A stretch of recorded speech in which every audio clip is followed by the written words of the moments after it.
السلام علیکم ورحمۃ اللہ وبرکاتہ، میں ہوں منیر حسین۔ یہ بات ہے ان دنوں کی جب میں بھی ینگ مین ہوا کرتا تھا۔ یہ تقریباً آئی تھنک 24-25 سال پرانی بات ہے۔ میری ایک ڈپارٹمنٹ میں پوسٹنگ تھی۔ وہاں پہ ایک ہمارے بہت بڑے افسر جو صبح صبح کو تبلیغ کیا کرتے تھے، قرآن کریم کا درس ہمیں سنایا کرتے تھے، اور ہم بھی سب ڈپارٹمنٹ والے 10-15 منٹ وہاں جا کے بیٹھ جاتے تھے اور قرآن کریم کا درس سن کے اس کے بعد پھر ہم اپنے معمول کی کام پہ چلے جاتے تھے اور کام کرنے لگتے تھے۔ ہمیں بہت اچھا لگتا تھا اور اس بندے کی ہم بہت عزت بھی کرتے تھے، بہت زیادہ، اور کہتے تھے کہ یار یہاں کی یہ بہت شاندار انسان ہے جو قرآن کریم کا درس ہمیں سناتا ہے۔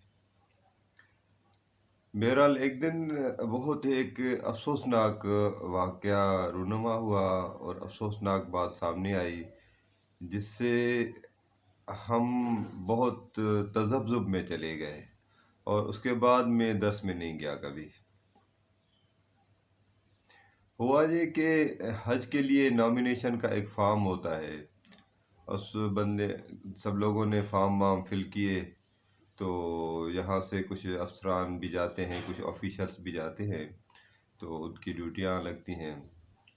تو بہرحال ایک اسسٹنٹ تھا، وہ پہلے سب سے مبارکباد وصول کر رہا تھا کہ میری ڈیوٹی لگی ہے، الحمدللہ میں فریضہ حج کے لیے جاؤں گا، اور یہ بہت سعادت کی بات تھی، بہت بڑی سعادت کی بات تھی۔ بہرحال پھر وہی بندہ رونے لگا اور پریشان ہو گیا۔ ہم نے اس سے وجہ پوچھی، اس نے کہا کہ میرا نام کٹ گیا ہے، اور جو یہ بندہ ہمیں درس دے رہا تھا تو اس کا نام آ گیا، اب وہ جائے گا میری جگہ حج پہ۔ سب لوگوں میں بہت افسوس کی لہر دوڑ گئی اور سب لوگ بہت پریشان ہو گئے۔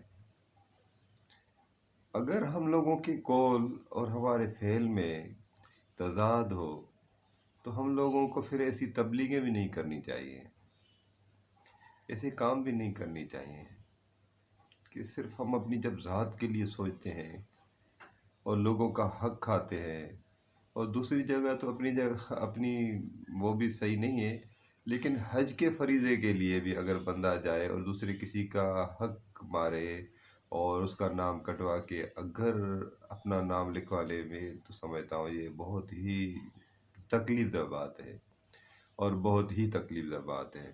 یہ زیب نہیں دیتا کسی مسلمان کو۔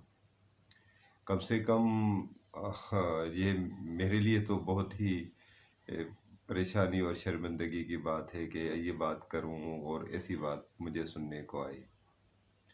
بہرحال یہی زندگی ہے، اور زندگی میں ایسے معاملات بہت سارے ہوتے ہی رہتے ہیں، لیکن ہمیں یہ سوچنا چاہیے کہ ہمارے کسی فعل سے کسی اور انسان کو تکلیف تو نہیں پہنچ رہی، یا میں کسی اور بندے کا حق تو نہیں کھا رہا۔ ہمیں سوچنا چاہیے، مجھے بھی اپنے گریبان میں سوچنا چاہیے، اور ممکن ہو تو آپ بھی ذرا دیکھ لیں، اور ہم سب کو اپنی اپنی اصلاح کرنی چاہیے اور اللہ کے حضور توبہ کرنی چاہیے۔ اگر یہ ویڈیو آپ کو اچھی لگی ہو تو دوسرے لوگوں تک بھی فارورڈ کر دیں۔ السلام علیکم ورحمۃ اللہ وبرکاتہ۔